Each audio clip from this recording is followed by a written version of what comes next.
To block internet access for specific apps on Windows 11, right-click on Start menu, click on Run. In Run, type wf.msc, click on OK.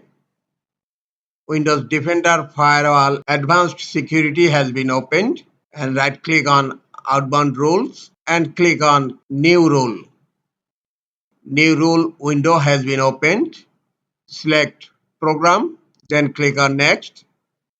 Select this program path and right click on the app which you want to block. Click on Open File Location, and this is the Chrome application file. Right click on it and click on Copy Path.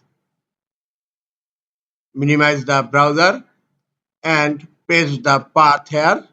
Just remove the double quotation, then click on Next and select Block the connection. Click on Next and select all network profile and then type the name. I'm typing the rule name Chrome and then click on Finish. And the rule is created and the action is block.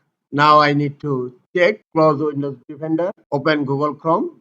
I'm trying to browse YouTube, connect to the internet. You are offline. Check your connection. This is the easiest way to block internet access for specific apps in Windows 11 computer.